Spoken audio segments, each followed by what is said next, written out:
esteja convosco, irmãos. Estamos felizes nessa oportunidade de poder mais uma vez estar juntamente com todos vocês em nosso canal do Estúdio Teológico. O canal do Estúdio Teológico é um canal simples, é um canal singelo, que procura de alguma forma trazer uma palavra para edificação, conforto e crescimento espiritual para você, para o seu lar e para a sua família. Aqui é o vosso amigo, irmão Luciano Rocha. Espero que de alguma forma possa estar colaborando. Quero convidar você a deixar seu comentário, deixar seu like. Para nós é de suma importância para que juntos possamos crescer e estarmos sendo edificados por Deus através da sua palavra. Bom, nessa oportunidade eu tenho como intuito de trazer a você uma meditação e uma exposição de um livro da Bíblia. Eu quero estar juntamente com você, olhando com todo carinho para a Epístola de Judas, e eu quero estar lendo alguns versículos com vocês. Esta epístola é uma epístola pequena, ela possui apenas 25 versículos, eu quero de alguma forma estar expondo esses 25 versículos, nós olharmos eles com carinho, e quero ler com vocês este texto sagrado. Tá? A Epístola de Judas, do versículo 1 a seguir, vou ler apenas alguns versículos e depois vamos estar discorrendo eles juntamente com você, que ele diz exatamente assim, Epístola de Judas, versículo 1 a seguir. Judas, servo de Jesus Cristo, irmão de Tiago, aos chamados, amados em Deus Pai e guardados em Cristo Jesus, a misericórdia, a paz e o amor vos sejam multiplicados. Amados, quando empregava com toda diligência em escrever-vos acerca da nossa salvação comum, foi que me senti obrigado a corresponder-me convosco, exortando-vos a batalhardes diligentemente pela fé que uma vez por todas foi entregue aos santos. Pois certos indivíduos introduziram com dissimulação, os quais desde muito foram antecipadamente pronunciados para esta condenação. Homens ímpios que transformam em libertinagem a graça de nosso Deus e negam o nosso único e soberano e Senhor Jesus Cristo. Até aqui. Vou deixar a Bíblia aberta aqui para nós estarmos discorrendo junto, dando uma olhada e analisando este texto. São 25 versículos, como falei. Bom, em primeira análise, nós vamos ver que a Epístola de Judas, ela não deixa de ser uma epístola, de certa forma, apologética, porque, bem na verdade, Judas, em sua epístola, é como um convite, né? É como um convite para nós, como Igreja de Cristo, batalharmos pela fé no Evangelho. É uma epístola apologética, uma epístola que aborda uma defesa de uma forma toda especial. É um convite para uma batalha pela fé no Evangelho. É um convite onde ele nos convida exatamente como Igreja de Cristo, como salvos em Cristo, a batalharmos pela fé no Evangelho. Nós sabemos a nível de introdução que Judas ele era irmão de Jesus, não é o Iscariotes, né? Em hipótese alguma é o Iscariotes, mas sim este Judas que escreve essa epístola, ele é o irmão de Jesus Cristo. E ele escreve esta carta para exortar, tá? Esta palavra aqui, que ele pinta esse quadro no versículo de número 3, né? Exatamente esta palavra ela era usada para descrever um general dando ordens a um exército. Então ele exorta este exército do Senhor Jesus Cristo a batalhar pela fé evangélica. Você vai ver esse aqui, amados, quando empregava com diligência para escrever, quando empregava com diligência em escrever-vos acerca da nossa salvação comum, foi quando me senti obrigado a corresponder-me convosco, exortando-vos. Então esta palavra exortar é exatamente isso. Ela era usada por um general dando ordem a um exército, né? Ou seja, ele está de alguma forma expondo isto à igreja, um convite para batalhar pela fé evangélica, pela fé no Evangelho. Era um período era um tempo muito perigoso quando ele escreve isso aqui, o contexto. Era um tempo muito perigoso, onde muitos falsos mestres estavam sorrateiramente entrando, se infiltrando dentro das igrejas, ensinando heresias, ensinando tantas coisas erradas. E Judas, antes então, né, nós vamos ver que antes de tudo isso, nós vamos olhar para a vida deste homem de Deus. Antes ele não acreditava em Jesus. Ele não cria em Jesus. Você vai ver isso em Marcos, no capítulo 6, versículo 3. Mas depois que Jesus Cristo ressuscitou, depois da ressurreição, nós vamos ver que ele estava entre os 120 que receberam o derramamento do Espírito Santo no dia de Pentecoste. Você vai ver isso em Atos, capítulo 1, versículo de número 14.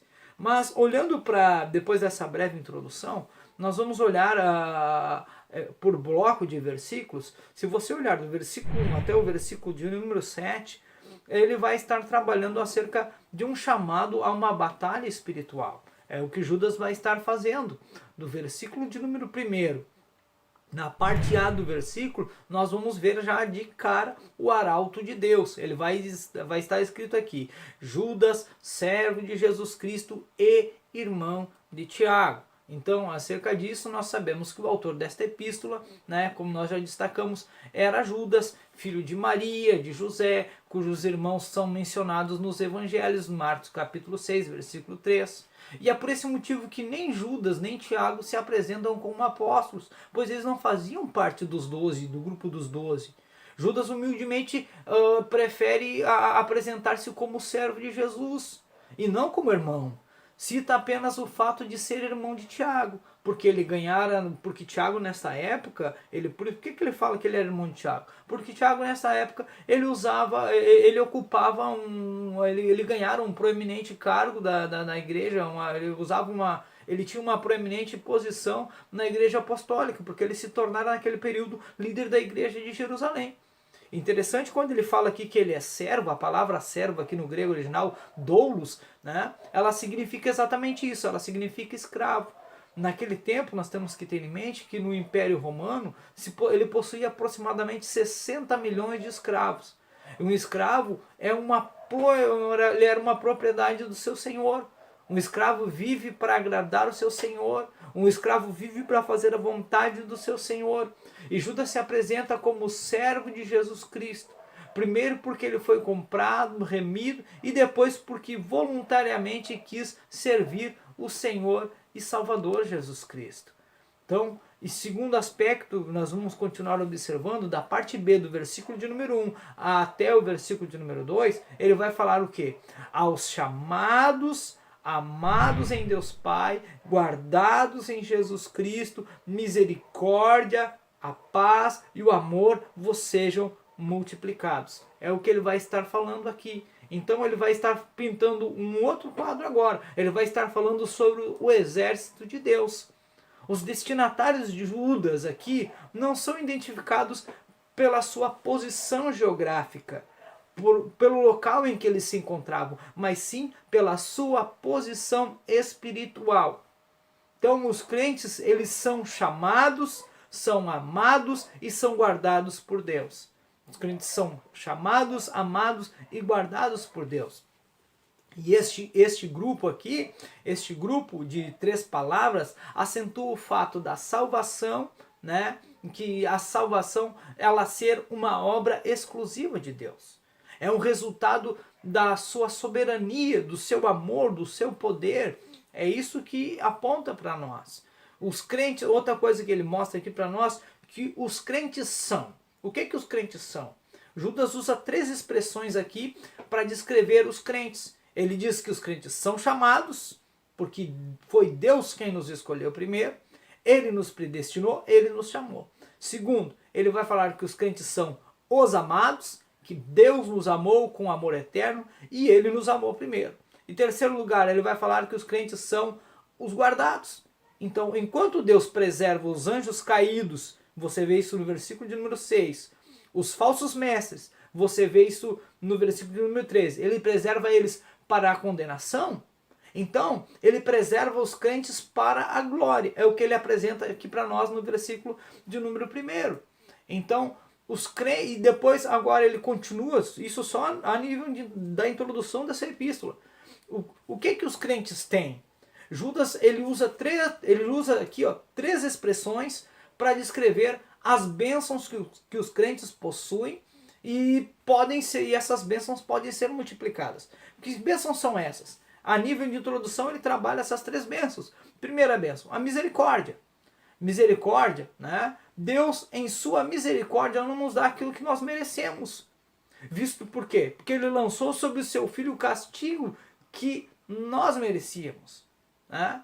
Então ele usou de misericórdia. Segundo, paz. A paz, aqui ele fala, né? Então o segundo é a paz. Uma pessoa não convertida, ela está em guerra contra Deus. Ela está em conflito contra Deus. Mas, por causa da obra de Cristo na cruz, fomos reconciliados com Deus e temos paz com Deus. Terceira, ele vai falar sobre o amor. A cruz é a demonstração do amor de Deus. Os apóstatas, eles podem pecar, cair, sofrer condenação, sofrer a condenação do juízo, mas os verdadeiros crentes, eles são guardados em segurança em Cristo para toda a eternidade. Isto é glorioso por demais. E agora vamos para o versículo de número 3. Ele alerta para uma batalha. Agora no versículo de número 3, ele começa a trabalhar e alertar os crentes para uma batalha. No versículo de número 3 vai estar escrito assim: Amados, quando empregava com diligência em escrever-vos acerca da nossa salvação comum, foi que me senti obrigado em corresponder-me convosco, exortando-vos a batalhardes diligentemente pela fé que uma vez por todas foi entregue aos santos. Então, os crentes eles são amados em Deus e são guardados também, conforme Judas relata. Então, diante de uma ameaça iminente dos falsos mestres, Judas apressa-se a escrever para que sobre a salvação concedida a Deus, por Deus ao povo.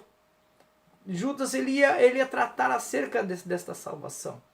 O propósito de Judas é exortar os crentes a entrar numa peleja mais cerrada, uma peleja mais renhida contra a mentira, contra as falsas doutrinas, contra os falsos mestres, empregando nesta batalha com toda a sua atenção em todas as suas armas. A tônica de Judas era trabalhar outra temática.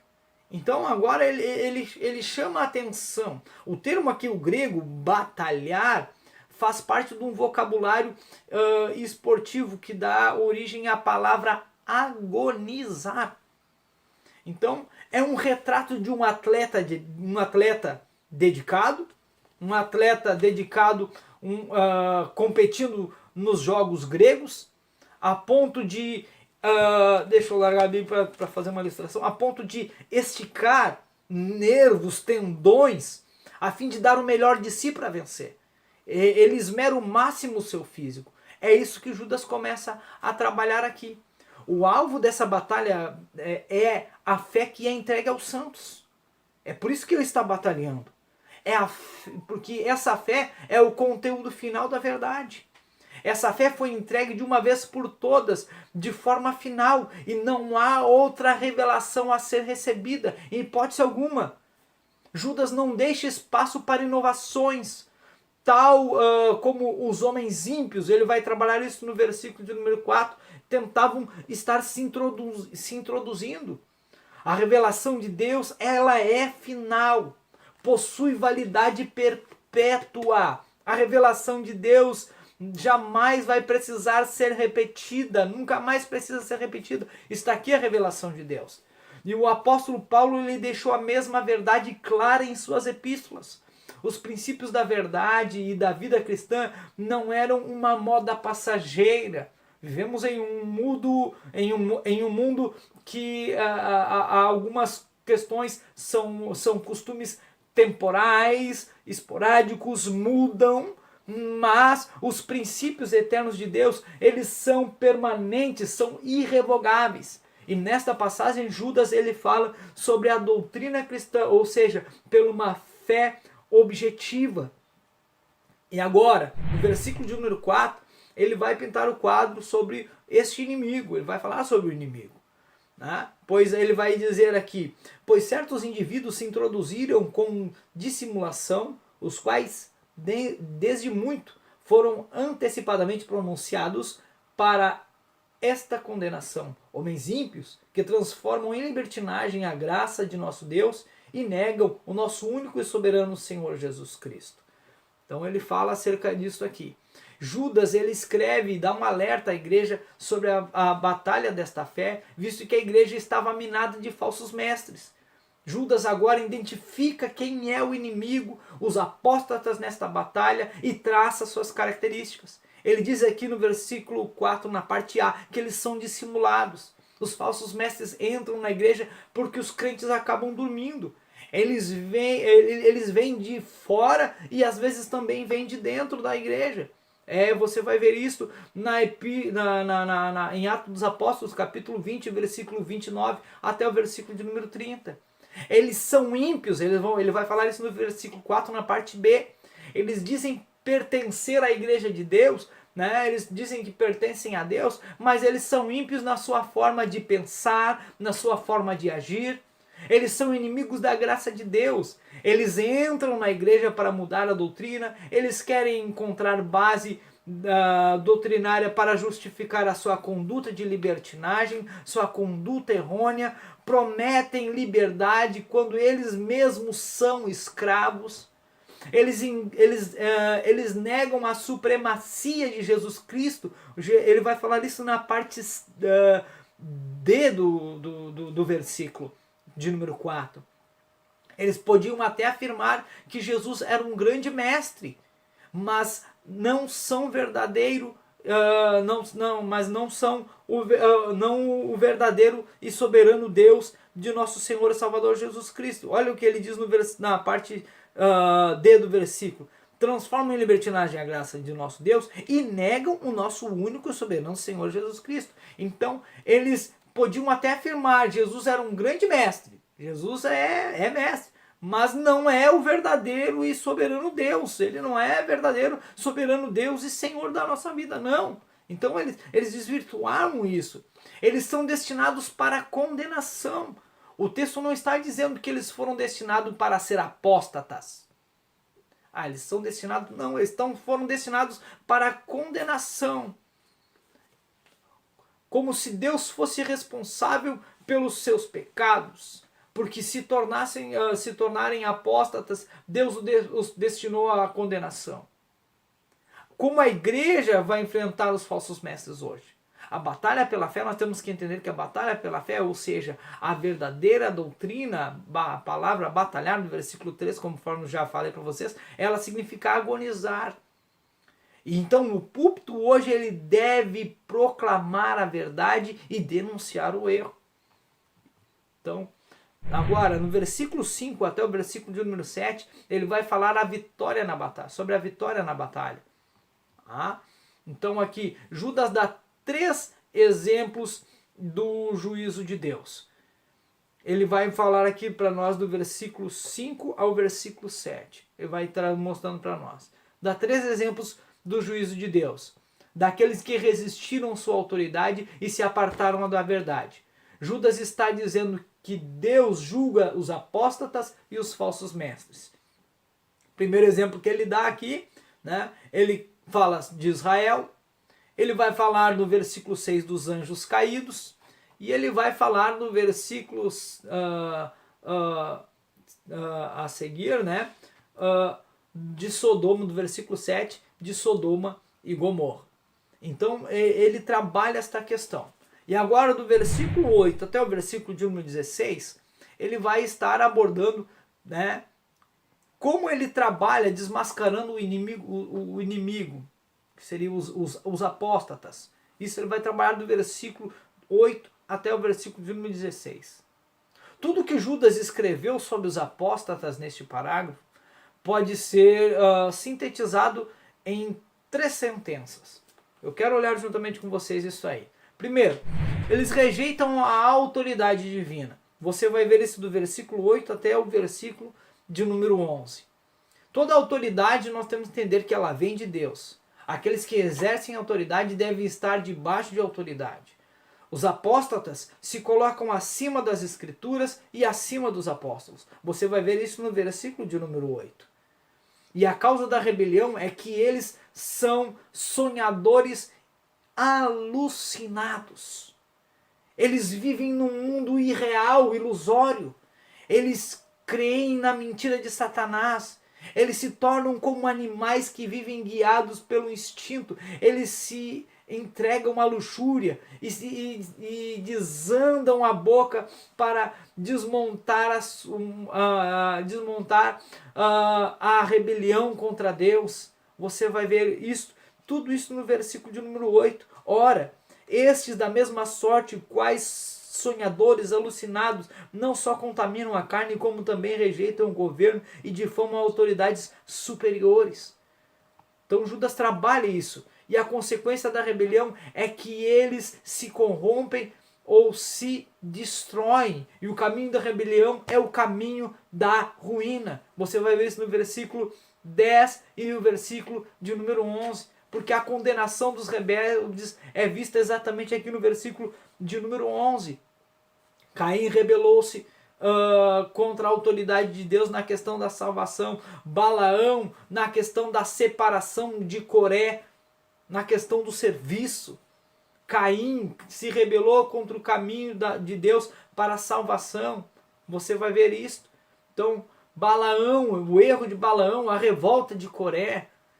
Tá? Então, e agora, mais adiante, você vai ver do versículo 12, outro bloco de versículos, do versículo 12 até o versículo de número 16, eles recorreram a uma deliberada hipocrisia.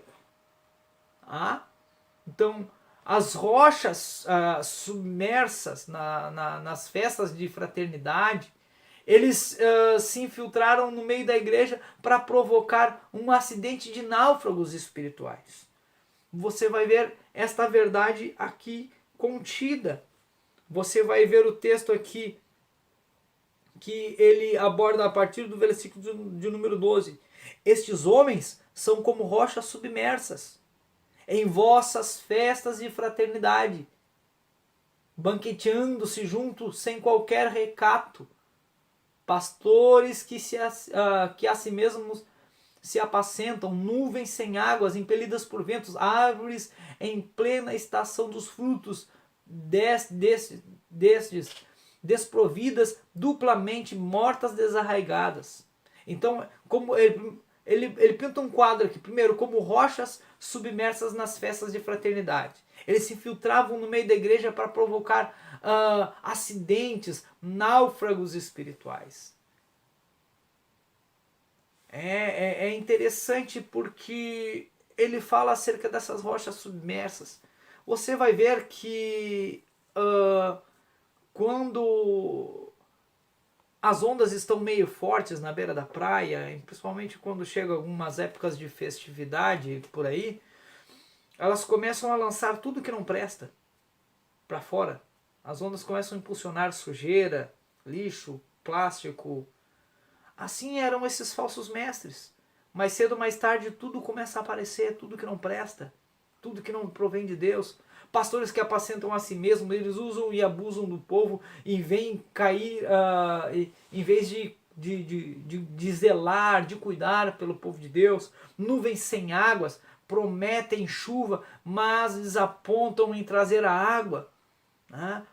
Então, e tudo isso nós vamos observar. Árvores mortas não dão fruto, ondas bravias do mar, né? Estrelas errantes, murmuradores, você vai ver isso no versículo de número 16, e aduladores. Do versículo 14 até o versículo de número 15, eles receberam a sua devida penalidade. Judas continua falando acerca desses falsos mestres.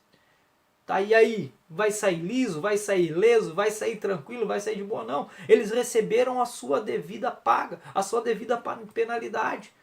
Você vai ver isso nesses versículos. No meio de uma sociedade que se corrompia, Enoque ele andou com Deus. Sua geração escarneceu dele. Com os falsos mestres, escarneceram da doutrina da segunda vinda do Senhor Jesus Cristo. Uma coisa que nós temos que entender aqui, que Judas trabalha e nós entendemos à luz das Sagradas Escrituras, que o juízo será pessoal. Enoque diz que não um acontecimento como o dilúvio, mas o próprio Senhor veio pessoalmente exercer o juízo. Olha o versículo 14. Quanto a estes, foi que também profetizou Enoque, o sétimo depois de Adão, dizendo: eis que veio o Senhor entre as suas tantas miríades, para exercer o juízo contra todos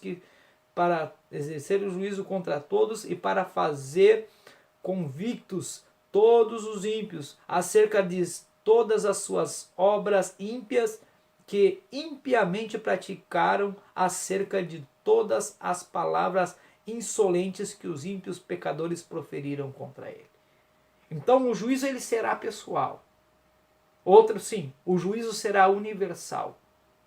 O juízo final apanhará todos os ímpios, e ninguém escapará do juízo do reto Senhor, Deus e juiz. Somente aqueles que são selados estarão seguros, somente aqueles que foram comprados, redimidos pelo sangue do Cordeiro. Outro, o juízo será justo. Deus fará convictos todos os ímpios, acerca de todas as suas obras, suas atitudes más, a sua impiedade, praticaram todas as coisas que ofendiam a Deus. Agora, para finalizar, terceiro bloco de versículos que eu quero analisar com vocês é do versículo 17 ao versículo 25. Que Judas ele mostra para nós e nos dá um convite para nos mantermos firmes nesta guerra sem vacilar em momento algum. Do versículo 17 ao versículo 25. Ele relembra a palavra de Deus do versículo 17 até o versículo de número 19. Vós, porém, irmãos, lembrai-vos das palavras anteriormente proferidas pelos apóstolos de nosso Senhor Jesus Cristo. Ele relembra quem deu a palavra. Ele relembra que o que eles eram. Os apóstolos eles haviam alertado o perigo dos falsos mestres, dos seus falsos ensinos. Ele relembra por que eles disseram isto. Os falsos mestres eles desejavam dividir a igreja, levar os crentes para fora da verdade, para fora da verdadeira comunhão dos santos, da unidade, do amor fraternal. Eles não só somente queriam dividir a igreja, mas também eles enganam, porque eles não têm o Espírito Santo. Então Judas ele expõe isso no versículo de número 19. São estes os que promovem divisões sensuais e não têm o Espírito. Então Judas ele traz este alerta. E ele procura aqui do versículo 20 ao versículo 21, ele traz o convite para que nós venhamos edificar a nossa vida cristã. Ele traz para nós essa conscientização, que nós devemos edificar a vida cristã. O fundamento para a vida cristã. Isto ele mostra para nós no versículo 20, na parte A do versículo. Vós, porém, amados, edificando-vos na vossa fé santíssima, orando no Espírito Santo. Judas começa e termina a carta falando sobre a fé. Ele insta os seus leitores a trabalhar pela fé, uma vez que eles também são edificados na fé. A nossa fé santíssima ela tem como conteúdo inserido na palavra de Deus. A igreja precisa estar edificada na palavra de Deus. Os pregadores precisam ter compromisso com a palavra de Deus. Não temos o direito de usar o púlpito ou a mídia ou uma página escrita para levar o povo para fora das escrituras. A ordem apostólica em 2 Timóteo capítulo 4, versículo 2 é exatamente esta. Pregue a palavra. Outro sim, o poder para edificar a vida cristã. A oração no Espírito. Assim, a palavra de Deus e a oração, elas devem andar juntas para a edificação da igreja. Comete um grave erro aqueles que pensam e dedicam a sua vida apenas para a palavra e acabam esquecendo de uma vida de oração.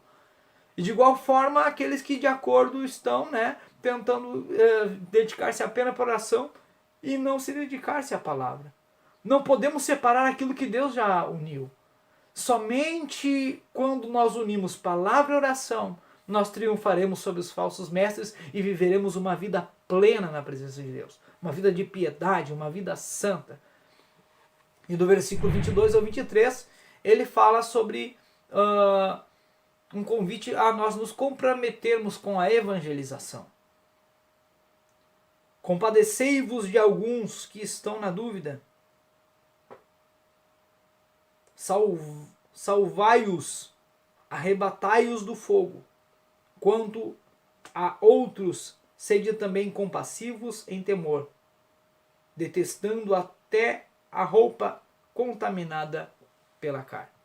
Então Judas agora, ele nos convida a compadecer dos que estão na dúvida, a salvar os que estão no fogo, assim como os anjos caídos tiraram Ló de Sodoma, devemos tirar aqueles que estão nas garras dos falsos mestres, a pessoas que são como um tição tirado do fogo. Precisam que nós façamos isso. Cuidado para que não... e outro, ele aborda o cuidado para não queimar ao tentar salvar-se os outros. Sede compassivos em temor. Devemos amar o pecador, mas também nós devemos abominar o pecado. E agora, para finalizar juntamente com você, do versículo 24 ao versículo de número 25, ele fala para nós nos traz um convite para nós nos comprometer, com Jesus Cristo. No versículo 24 e 25, ora, aquele que é poderoso para vos guardar de tropeços e para vos apresentar-vos com exultação, imaculados diante da sua glória. Deus é poderoso para nos guardar do tropeço e Deus é poderoso para nos levar para a glória. Então, como conclusão, Deus é digno de ser exaltado de eternidade e eternidade. Judas conclui a sua epístola com uma eloquente doxologia. O Deus que nos salvou nos preserva em santidade. Eu quero estar neste momento, deixando este convite para você continuar conosco. Então, que Deus vos abençoe ricamente em Cristo. Vossa vida,